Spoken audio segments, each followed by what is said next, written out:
निर्माण की आधारशिला भी होती हैं। सड़कों पर व्यक्ति और वाहन ही नहीं चलते, बल्कि विकास भी दौड़ता है। और इसी क्रम में विकास का एक नया अध्याय शुरू होगा इस लोकार्पण समारोह से। सबका साथ, सबका विकास, सबका विश्वास, इस मंत्र के साथ आत्मनिर्भर उत्तर प्रदेश के माध्यम से आत्मनिर्भर भारत के निर्माण के प्रति प्रतिबद्ध हैं हमारे माननीय मुख्यमंत्री माननीय श्री योगी आदित्यनाथ जी। हम बहुत ही आदर के साथ उनसे अनुरोध करेंगे कि वो हम सब की ओर से अतिथियों का स्वागत करें। भारत माता की।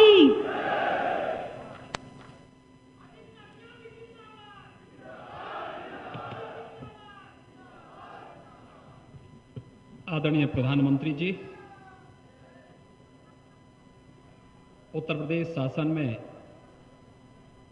मेरे वरिष्ठ सहयोगी उप मुख्यमंत्री श्री केशव प्रसाद मौर्य जी, माननीय सांसद भदोई श्री रमेश चंद्र बिंद जी, माननीय विधायक नील रतन पटेल जी, सभी माननीय जनप्रतिनिधिगण,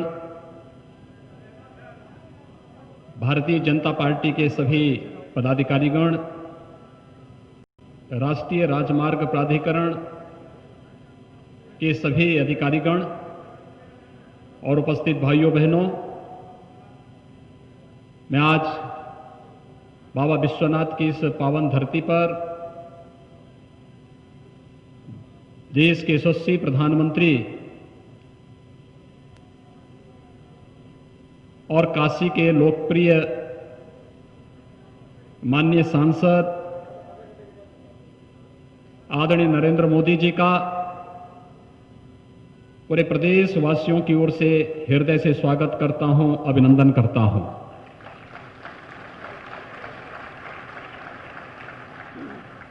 भाइयों बहनों,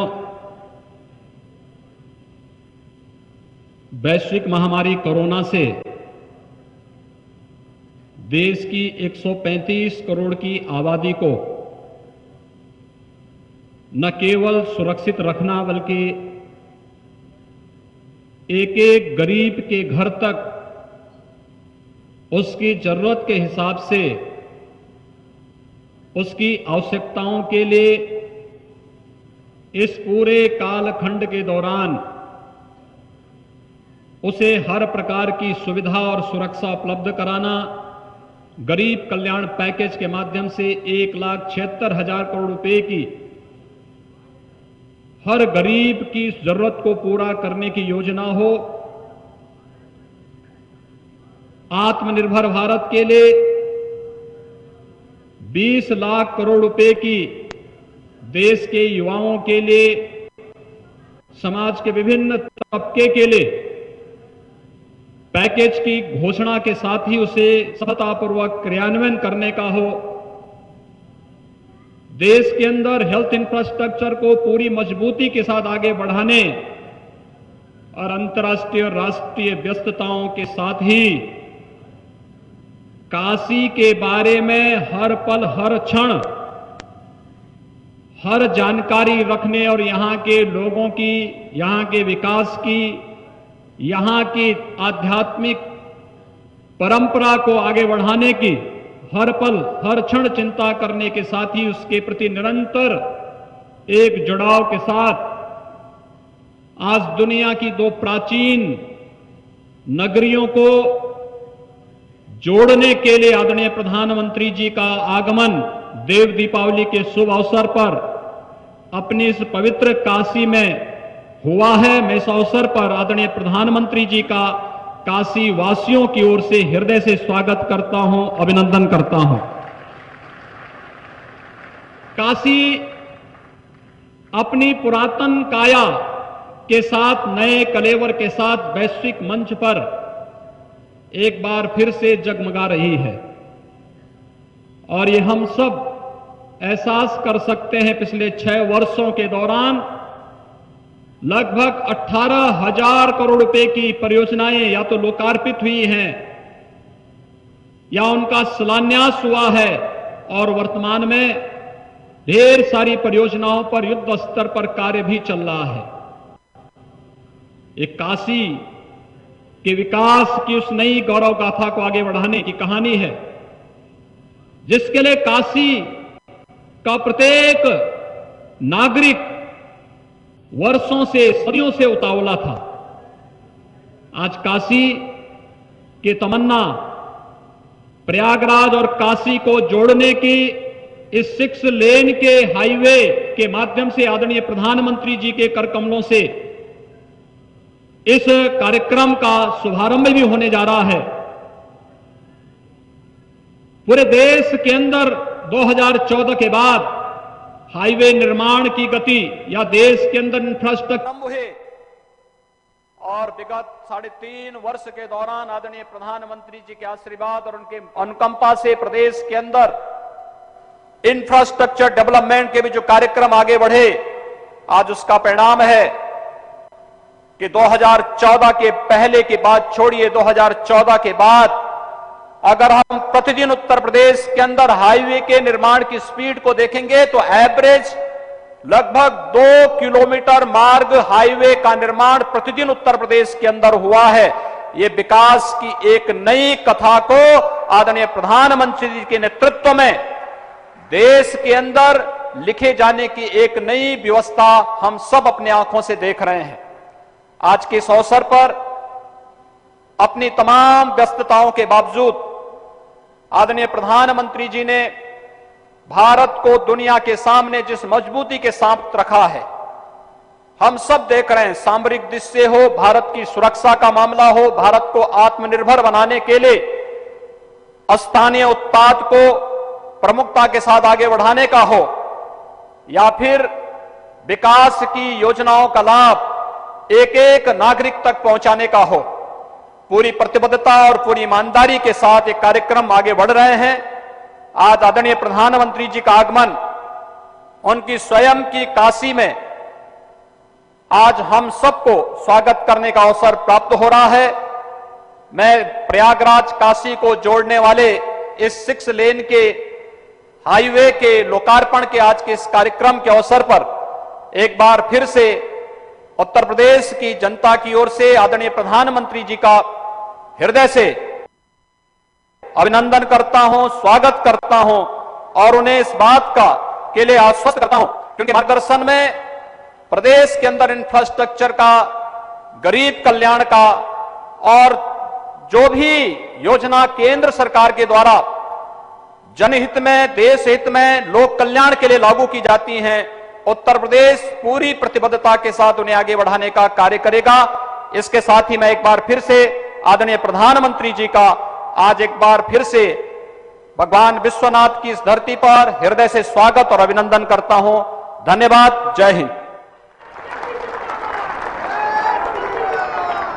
बहुत बहुत धन्यवाद माननीय। सुगम संपर्क, तेज विकास, सबकी सुरक्षा और सबकी समृद्धि, ये माननीय प्रधानमंत्री जी की प्राथमिकता भी है और प्रतिबद्धता भी। इसी दिशा में है आज का ये लोकार्पण, आज का ये कार्यक्रम। मैं माननीय प्रधानमंत्री जी से अनुरोध करूंगी कि वो 73 किलोमीटर लंबे 2447 करोड़ की लागत से बने वाराणसी प्रयागराज राजमार्ग के 6 लेन चौड़ीकरण परियोजना का बटन दबाकर लोकार्पण करें।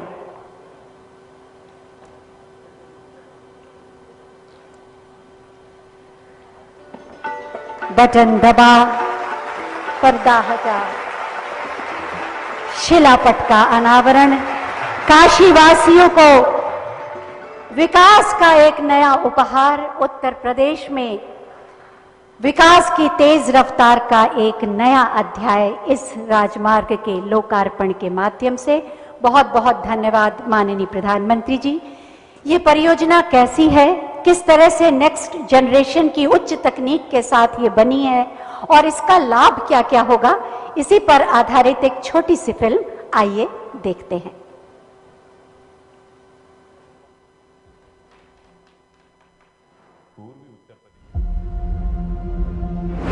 पूर्वी उत्तर प्रदेश में सुगम यातायात और विकास को गति देने के उद्देश्य से राष्ट्रीय राजमार्ग विकास कार्यक्रम के 5वें चरण के अंतर्गत राष्ट्रीय राजमार्ग 19 के प्रयागराज से वाराणसी खंड का 6 लेन में चौड़ीकरण किया गया है। भारत के 2 सांस्कृतिक शहरों प्रयागराज और वाराणसी को आपस में जोड़ने वाली ये परियोजना इन दोनों शहरों के बीच आवागमन को सुगम करेगी।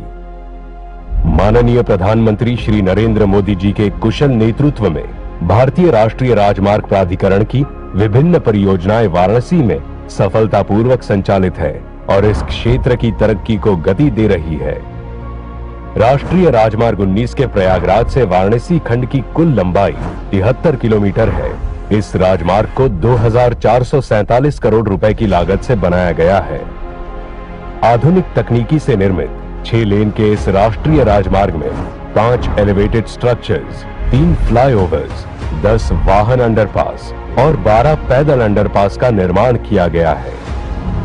यह राजमार्ग दिल्ली कोलकाता कॉरिडोर का भी एक प्रमुख भाग है। स्वर्णिम चतुर्भुज से जुड़ते हुए यह राजमार्ग पूर्वी उत्तर प्रदेश के प्रमुख जनपदों प्रयागराज, भदोही, मिर्जापुर तथा वाराणसी से होकर गुजरता है। इस परियोजना में निर्मित एलिवेटेड स्ट्रक्चर्स और फ्लाईओवर्स के कारण इन क्षेत्रों में भीषण जाम से मुक्ति मिलेगी। पहले वाराणसी से प्रयागराज के मध्य यात्रा करने पर 3.5 से 4 घंटे का समय लगता था। अब इस परियोजना के पूर्ण होने के पश्चात मात्र 1.5 से 2 घंटे का समय लगेगा, जिससे समय तथा ईंधन की बचत होगी और प्रदूषण में भारी कमी आएगी। साथ ही शहरों के विकास को गति मिलेगी और लघु एवं मध्यम उद्योगों को भी बढ़ावा मिलेगा। यह परियोजना वाराणसी और प्रयागराज में पर्यटन को बढ़ावा देगी तथा मां विंध्यवासिनी मंदिर मिर्जापुर एवं सीतामढ़ी मंदिर भदोही की तीर्थ यात्रा करने वाले श्रद्धालुओं के लिए भी आवागमन सुलभ करेगी। आज माननीय प्रधानमंत्री श्री नरेंद्र मोदी जी के कर कमलों द्वारा इस राष्ट्रीय राजमार्ग का लोकार्पण किया जा रहा है, तो विकास को रफ्तार देने के लिए तैयार है राष्ट्रीय राजमार्ग 19 का प्रयागराज से वाराणसी खंड। आइए प्रगति के इस पथ का हिस्सा बने।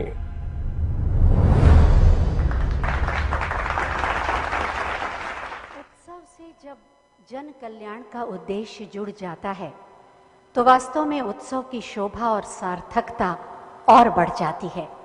आज का ये आयोजन देव दीपावली में शाम को सजे असंख्य दीपों की आभा में विकास के रंग भी जोड़ देगा।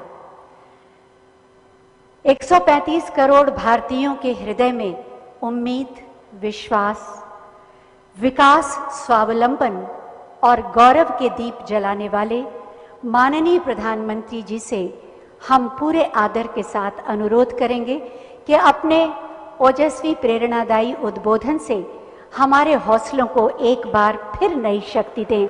आपकी जोरदार तालियों के साथ माननीय प्रधानमंत्री जी।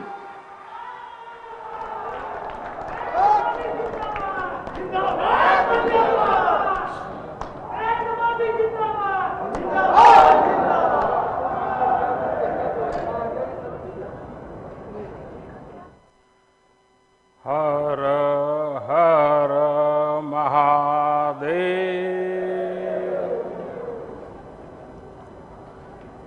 मेरी काशी के मेरे प्यारे भाई और बहनों, आप सबके प्रणाम बा।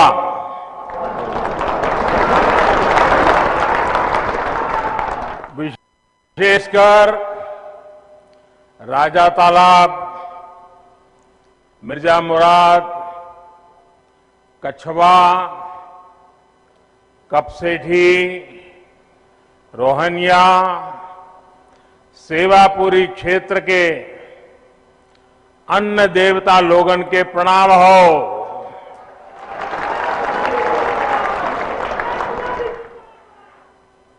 आप सभी को देव दीपावली और गुरु पर्व की ढेरों बधाइयां और शुभकामनाएं।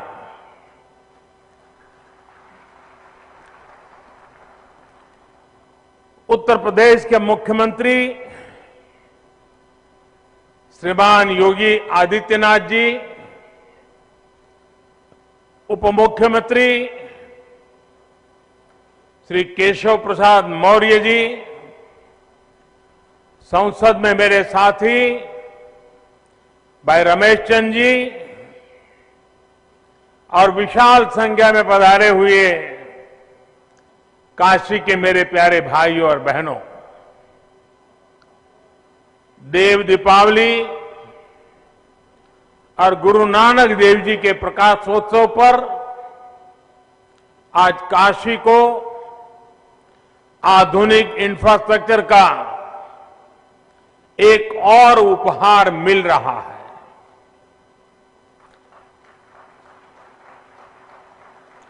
इसका लाभ काशी के साथ ही प्रयागराज के लोगों को भी होगा। आप सभी को बहुत बहुत बधाई। मुझे याद है साल 2013 में मेरी पहली जनसभा इसी मैदान पर हुई थी।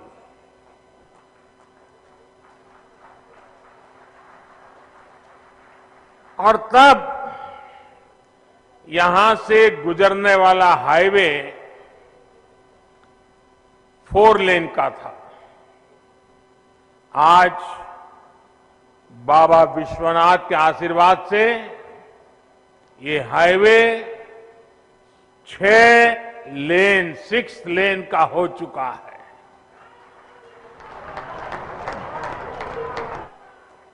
पहले जो लोग हंडिया से राजा तालाब आते जाते थे, उन्हें पता है इस हाईवे पर कितनी ज्यादा मुश्किलें आती थी। जगह जगह जाम, बहुत धीमे ट्रैफिक, दिल्ली और दूसरे शहरों से भी जो लोग आते थे वो इस रास्ते पर आकर परेशान हो जाते थे।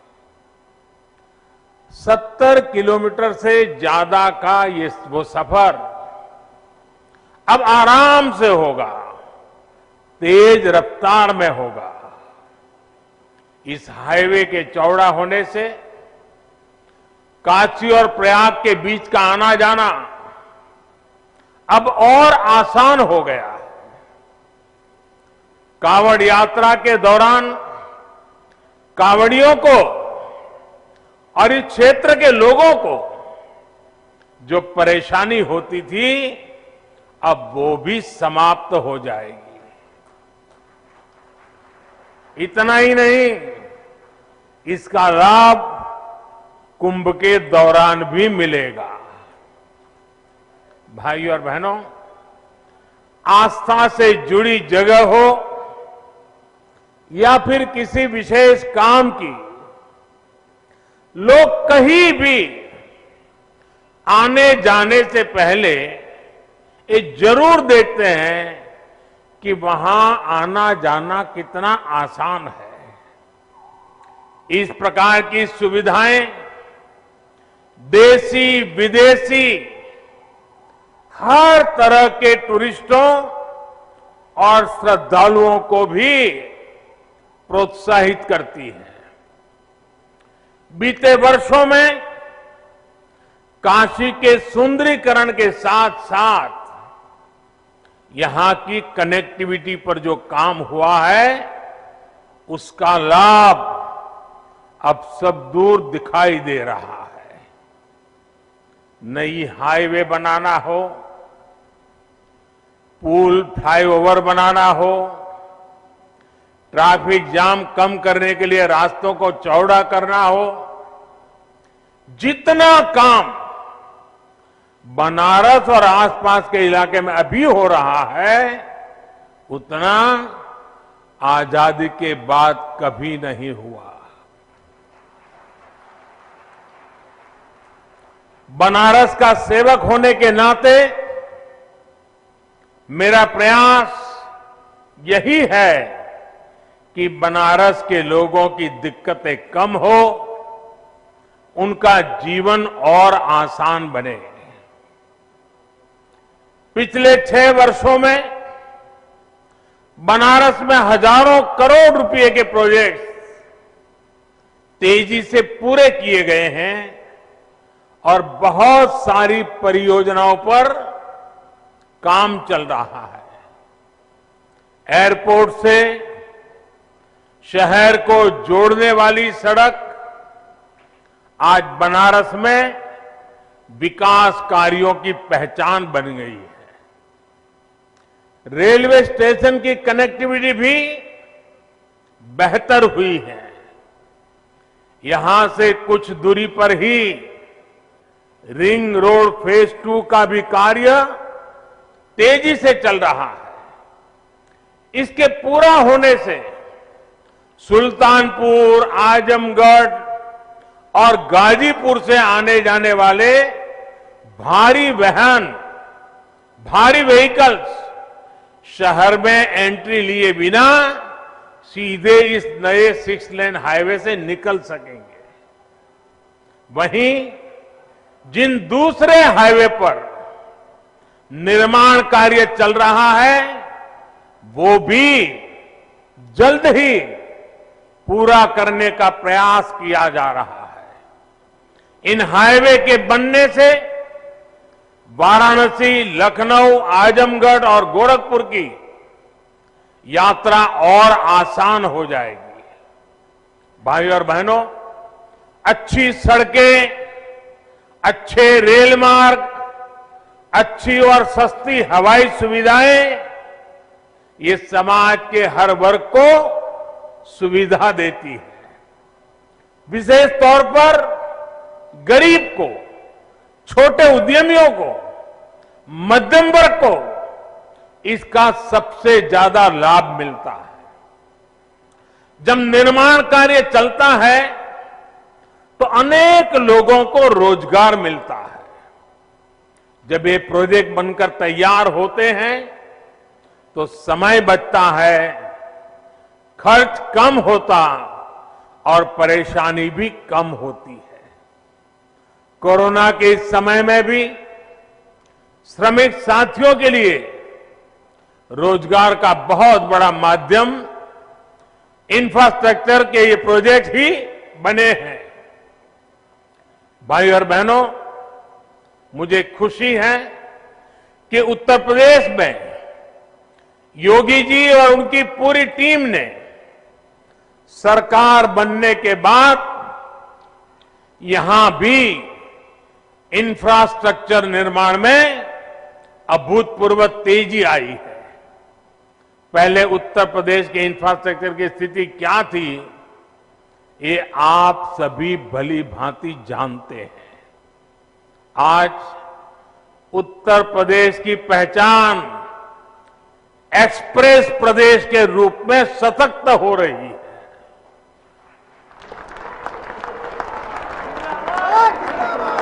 यूपी में कनेक्टिविटी के हजारों करोड़ के 5 मेगा प्रोजेक्ट्स पर एक साथ काम चल रहा है। आज पूर्वांचल हो, बुंदेलखंड हो, पश्चिमी उत्तर प्रदेश हो, हर कोने को एक्सप्रेस वे से जोड़ा जा रहा है। देश के 2 बड़े और आधुनिक डिफेंस कॉरिडोर में से एक हमारे उत्तर प्रदेश में ही बन रहा है।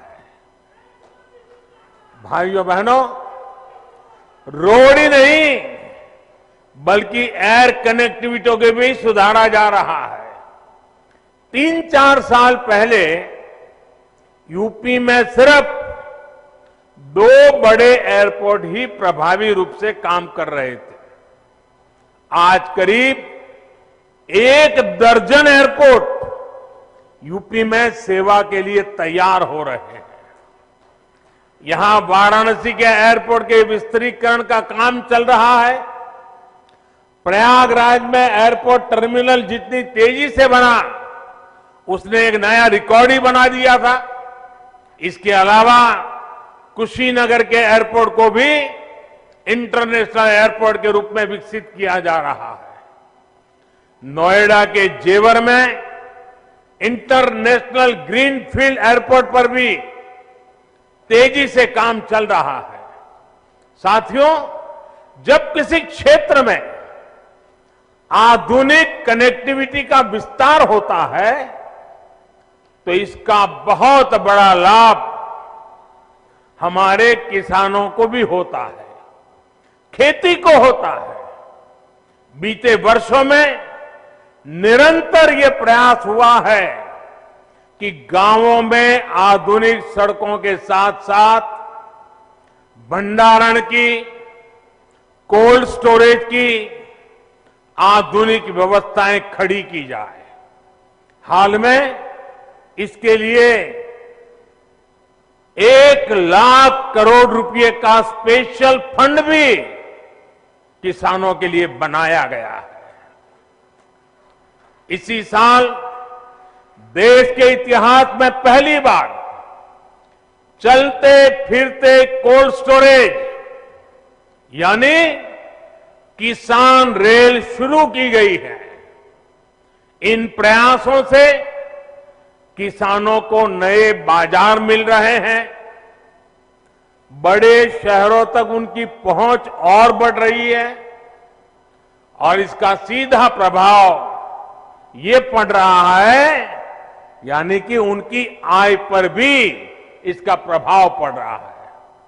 साथियों, वाराणसी सहित पूर्वांचल में ही जो बेहतरीन इंफ्रास्ट्रक्चर तैयार हुआ है उसका बहुत अधिक लाभ इस पूरे क्षेत्र को हुआ है। वाराणसी में पेरिसेबल कार्गो सेंटर बनने के कारण अब यहां के किसानों को अब फल और सब्जियों को स्टोर करके रखने और उन्हें आसानी से बेचने की बहुत बड़ी सुविधा मिली है। इस स्टोरेज कैपेसिटी के कारण पहली बार यहां के किसानों की उपज बड़ी मात्रा में विदेशों में निर्यात हो रही है।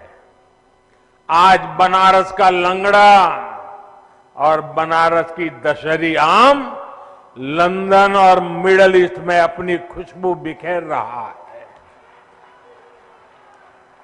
अब बनारस के आम की डिमांड विदेशों में भी निरंतर बढ़ रही है।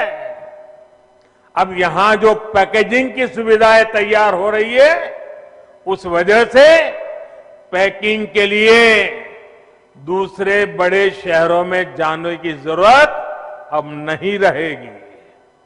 आम के अलावा इस साल यहां की ताजा सब्जियां भी दुबई और लंदन पहुंची है। ये एक्सपोर्ट हवाई मार्ग से हुआ है, यानी बेहतर हवाई सेवाओं का सीधा लाभ यहां के छोटे से छोटे किसानों को हो रहा है। गंगा जी पर जो देश का पहला इनलैंड वाटरवे है, इसका उपयोग किसानों की उपज के ट्रांसपोर्ट के लिए अधिक से अधिक कैसे हो, इस पर भी काम हो रहा है। साथियों, सरकार के प्रयासों और आधुनिक इंफ्रास्ट्रक्चर से किसानों को कितना लाभ हो रहा है, इसका एक बेहतरीन उदाहरण चंदौली का काला चावल, ब्लैक राइस है। ये चावल चंदौली के किसानों के घरों में समृद्धि लेकर के आ रहा है। चंदौली के किसानों की आय को बढ़ाने के लिए 2 साल पहले काले चावल की एक वैरायटी का प्रयोग यहां किया गया था। पिछले साल खरीफ के सीजन में करीब 400 किसानों को ये चावल उगाने के लिए दिया गया। इन किसानों की एक समिति बनाई गई, इसके लिए मार्केट तलाश किया गया। सामान्य चावल जहां 35-40 रुपए किलो के हिसाब से बिकता है, वहीं बेहतरीन काला चावल 300 रुपये तक बिक रहा है। बड़ी बात यह भी है कि ब्लैक राइस को विदेशी बाजार भी मिल गया है। पहली बार ऑस्ट्रेलिया को यह चावल निर्यात हुआ है, वो भी करीब 850 रुपये किलो के हिसाब से। यानी जहां धान का एमएसपी 1800 रुपये है, वहीं काला चावल 8,500 रुपये प्रति क्विंटल बिका है। मुझे बताया गया है कि इस कामयाबी को देखते हुए इस बार के सीजन में लगभग 1000 किसान परिवार काले चावल की खेती कर रहे हैं। भाइयों और बहनों, किसान को आधुनिक सुविधाएं देना, छोटे किसानों को संगठित करके उनको बड़ी ताकत बनाना, किसानों की आय बढ़ाने के प्रयास निरंतर जारी है। बीते सालों में फसल बीमा हो या सिंचाई या बाजार, हर स्तर पर काम किया गया है। प्रधानमंत्री फसल बीमा योजना से देश के लगभग 4 करोड़ किसान परिवारों की मदद हुई है। प्रधानमंत्री कृषि सिंचाई योजना से लगभग 87 लाख हेक्टेयर जमीन माइक्रो इरिगेशन के दायरे में आ चुकी है। लगभग 77,000 करोड़ रुपए के इरिगेशन प्रोजेक्ट पर तेजी से काम चल रहा है। लेकिन साथियों, सफल प्रकल्प ही काफी नहीं होते। इसके साथ साथ किसानों को उस बड़े और व्यापक मार्केट का लाभ भी मिलना चाहिए जो हमारा देश, दुनिया के बड़े बाजार हमारे किसानों को उपलब्ध कराते हैं। इसलिए विकल्प के माध्यम से किसानों को सशक्त करने का रास्ता अपनाया गया है। किसान हित में किए गए कृषि सुधार ऐसे ही विकल्प किसान को देते हैं। अगर किसान को कोई ऐसा खरीदार मिल जाए जो सीधा खेत से उपज उठाए, जो ट्रांसपोर्ट से लेकर लॉजिस्टिक के हर प्रबंध करे और बेहतर कीमत दे, तो क्या किसान को अपनी उपज उसे बेचने की आजादी मिलनी चाहिए कि नहीं मिलनी चाहिए? भारत के कृषि उत्पाद पूरी दुनिया में मशहूर है। क्या किसान की इस बड़े मार्केट और ज्यादा दाम तक किसान की पहुंच होनी चाहिए कि नहीं होनी चाहिए? अगर कोई पुराने सिस्टम से ही लेन देन को ठीक समझता है तो उस पर भी इस कानून में कहां कोई रोक लगाई है भाई? साथियों, नए कृषि सुधारों से किसानों को नए विकल्प और नए कानूनी संरक्षण ही तो दिए गए हैं। पहले तो मंडी के बाहर हुए लेन देन ही गैर कानूनी माने जाते थे। ऐसे में छोटे किसानों के साथ अक्सर धोखा होता था। विवाद होते थे, क्योंकि छोटा किसान तो मंडी पहुंच ही नहीं पाता था। अब ऐसा नहीं है। अब छोटे से छोटा किसान भी मंडी से बाहर हुए हर सौदे को लेकर कानूनी कार्यवाही कर सकता है। यानी किसान को अब नए विकल्प भी मिले हैं और छल से, धोखे से उसे बचाने के लिए कानूनी संरक्षण भी मिला है। किसानों को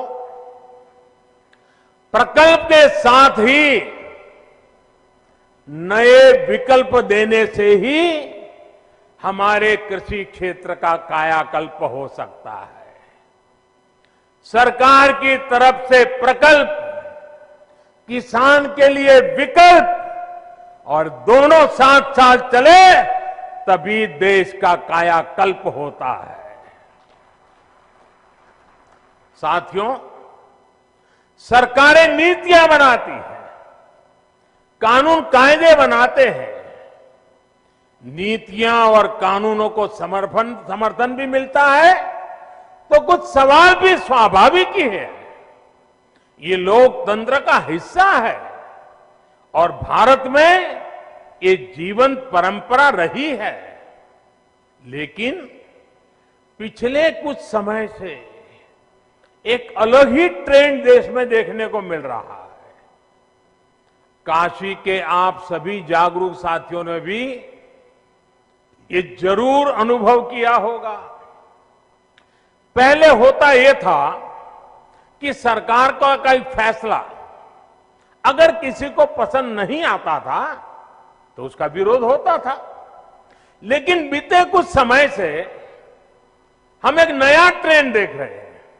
हम अब देख रहे हैं कि अब विरोध का आधार फैसला नहीं, बल्कि भ्रम फैलाकर, आशंकाएं फैलाकर, फिर तो भविष्य में ऐसा होगा, फिर तो भविष्य में ऐसा होगा, अब तो ये होने वाला है, उसको आधार बनाया जा रहा है। अपप्रचार किया जाता है कि भाई फैसला तो ठीक है, लेकिन पता नहीं इससे आगे चलकर क्या क्या होगा, और फिर कहते हैं ऐसा होगा। जो अभी हुआ ही नहीं है, जो कभी होगा ही नहीं, उसको लेकर समाज में भ्रम फैलाया जाता है। ऐतिहासिक कृषि सुधारों के मामले में भी जानबूझकर यही खेल खेला जा रहा है। हमें याद रखना है, ये वही लोग हैं जिन्होंने दशकों तक किसानों के साथ लगातार छल किया है। अब जैसे एमएसपी तो घोषित होता था, लेकिन एमएसपी पर खरीद बहुत कम की जाती थी। घोषणाएं होती थी, खरीद नहीं होती थी। सालों तक एमएसपी को लेकर छल किया गया। किसानों के नाम पर बड़े बड़े कर्ज माफी के पैकेज घोषित किए जाते थे, लेकिन छोटे और सीमांत किसानों तक ये पहुंचते ही नहीं थे। यानी कर्ज माफी को लेकर भी छल किया गया।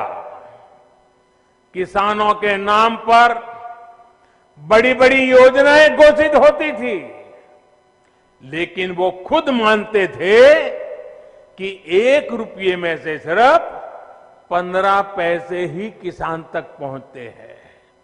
यानी योजनाओं के नाम पर छल, किसानों के नाम पर खाद पर बहुत बड़ी सब्सिडी दी गई, लेकिन ये फर्टिलाइजर खेत से ज्यादा काला बाजारियों के पास पहुंच जाता था। यानी यूरिया खाद के नाम पर भी छल। किसानों को प्रोडक्टिविटी बढ़ाने के लिए कहा गया, लेकिन प्रॉफिटेबिलिटी किसान के बजाय किसी और की सुनिश्चित की गई। पहले वोट के लिए वादा और फिर छल, यही खेल लंबे समय तक देश में चलता रहा है। साथियों, जब इतिहास छल का रहा हो तब दो बातें बड़ी स्वाभाविक है। पहली ये कि किसान अगर सरकारों की बातों से कई बार आशंकित रहता है तो उसके पीछे दशकों का ये लंबा छल का इतिहास है।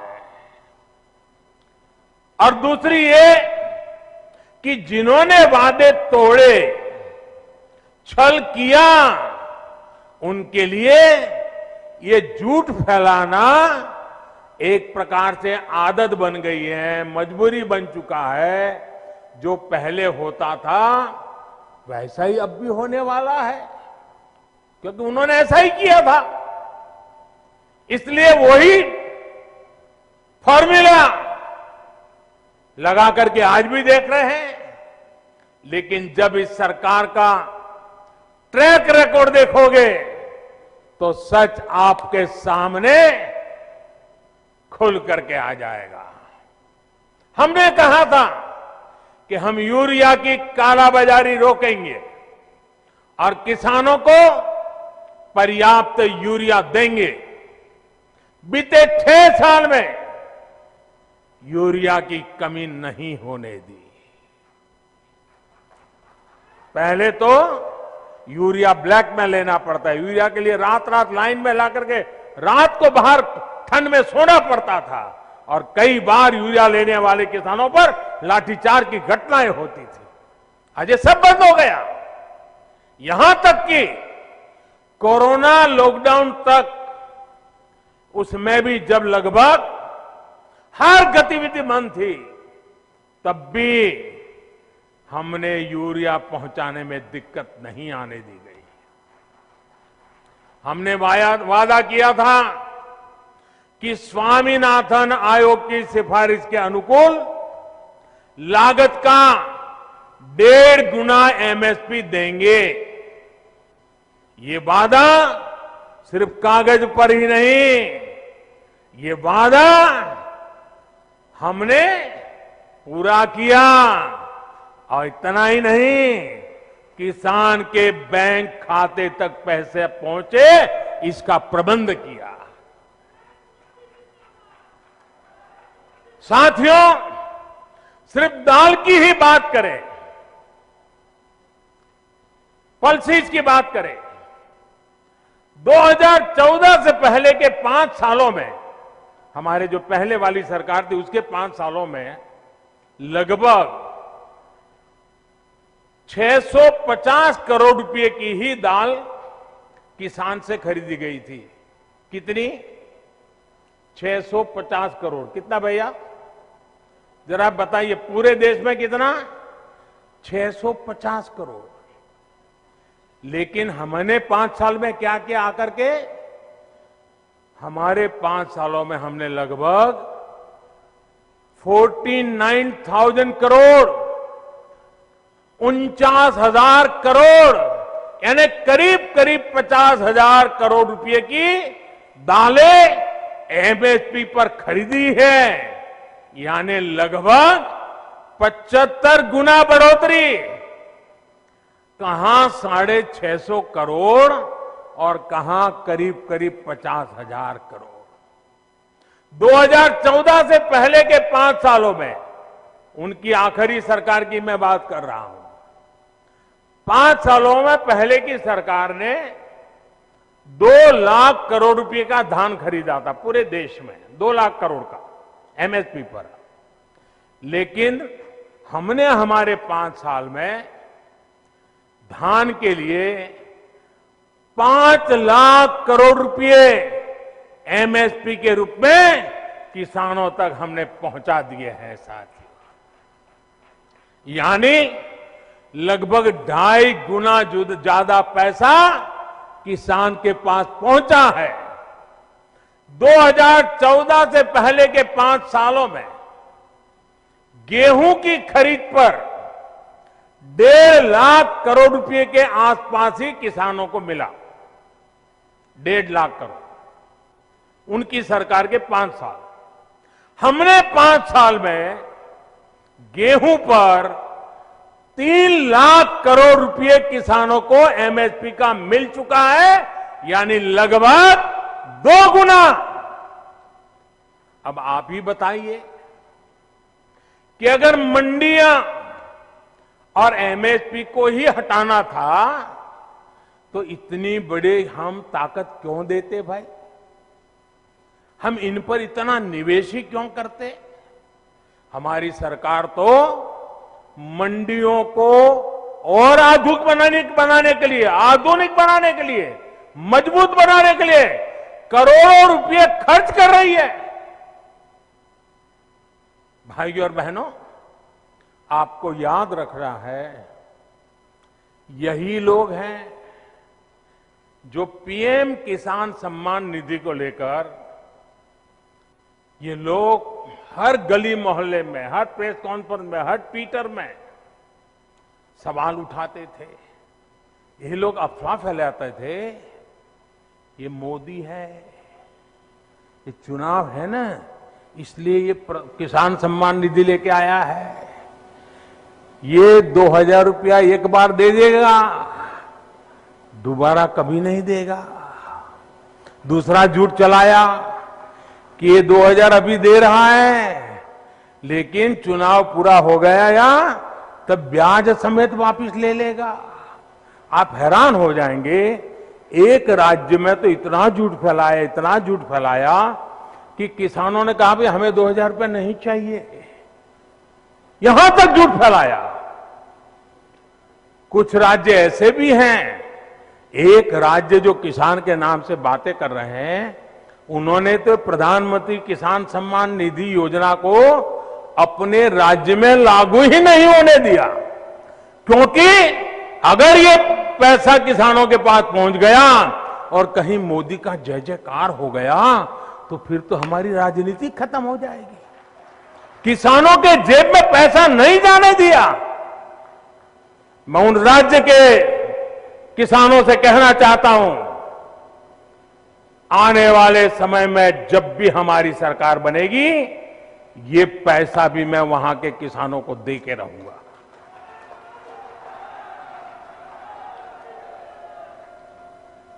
साथियों, देश के 10 करोड़ से ज्यादा किसान परिवारों के बैंक खाते में सीधी मदद दी जा रही है और ये प्रधानमंत्री किसान सम्मान निधि के द्वारा लगातार चल रहा है। साल में 3 बार देते हैं और अब तक 1 लाख करोड़ रुपया सीधा किसानों के बैंक खाते में पहुंच चुका है। साथियों, हमने वादा किया था कि किसानों के लिए पेंशन योजना बनाएंगे। आज पीएम किसान मानधन योजना लागू है और बहुत कम समय में ही 21 लाख किसान परिवार इसमें जुड़ भी चुके हैं। भाइयों और बहनों, वादों को जमीन पर उतारने के इसी ट्रैक रिकॉर्ड के बल पर किसानों के हित में नए कृषि सुधार कानून लाए गए हैं। किसानों को न्याय दिलाने में ये कितने काम आ रहे हैं, ये आए दिन हम जरूर देखेंगे, अनुभव करेंगे और मुझे विश्वास है मीडिया में भी इसकी सकारात्मक चर्चाएं होगी और हमें देखने भी मिलेगा, पढ़ने को भी मिलेगा। मुझे एहसास है कि दशकों का छलावा किसानों को आशंकित करता है। किसानों का दोष नहीं है, लेकिन मैं देशवासियों को कहना चाहता हूं, मैं मेरे किसान भाई बहनों को कहना चाहता हूं और मां गंगा के घाट पर से कहना चाहता हूं, काशी जैसी पवित्र नगरी से कह रहा हूं, अब छल से नहीं, गंगा जल जैसी पवित्र नीयत के साथ काम किया जा रहा है। भाइयों और बहनों, आशंकाओं के आधार पर भ्रम फैलाने वालों की सच्चाई लगातार देश के सामने आ रही है। जब एक विषय पर इनका झूठ किसान समझ जाते हैं तो ये दूसरे विषय पर झूठ फैलाने लग जाते हैं। 24/7 उनका यही काम है। देश के किसान इस बात को भली भांति समझते हैं। जिन किसान परिवारों की अभी भी कुछ चिंताएं हैं, कुछ सवाल है, तो उनका जवाब भी सरकार निरंतर दे रही है, समाधान करने का भरपूर प्रयास कर रही है। मां अन्नपूर्णा के आशीर्वाद से हमारा अन्नदाता आत्मनिर्भर भारत की अगुवाई करेगा।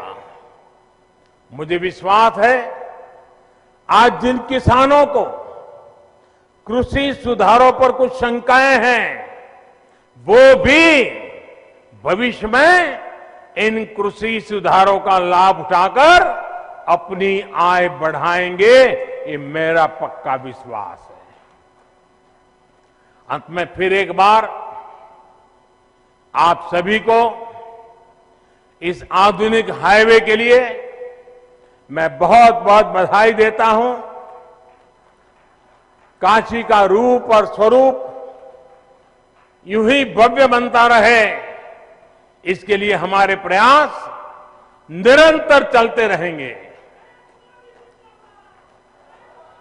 अभी मेरे बनारस में और भी कार्यक्रम हैं, यहां भी कई विषयों पर विस्तार से बात करूंगा। कोरोना के कारण इस बार मुझे आने में थोड़ा विलंब हुआ, लेकिन आज आपके दर्शन हो गए, मुझे नई ऊर्जा मिल गई,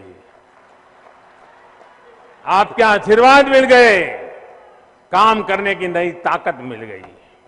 आप इतनी बड़ी मात्रा में आकर के आशीर्वाद दे रहे हैं, यही मेरी ऊर्जा है, यही मेरे लिए आशीर्वाद है।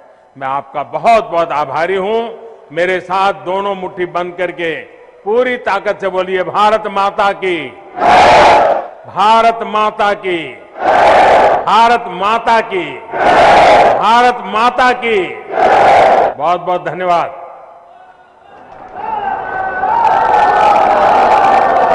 धन्यवाद माननीय प्रधानमंत्री जी। आपकी वाणी, आपका व्यक्तित्व, आपका सानिध्य और आपके विचार हमेशा जीवन को श्रेष्ठतम रूप से जीने की प्रेरणा देते हैं। आपको अपने बीच पाकर समूची काशी आह्लादित है और जगमगा रही है। आपका बहुत बहुत धन्यवाद, आभार, अभिवादन, प्रणाम।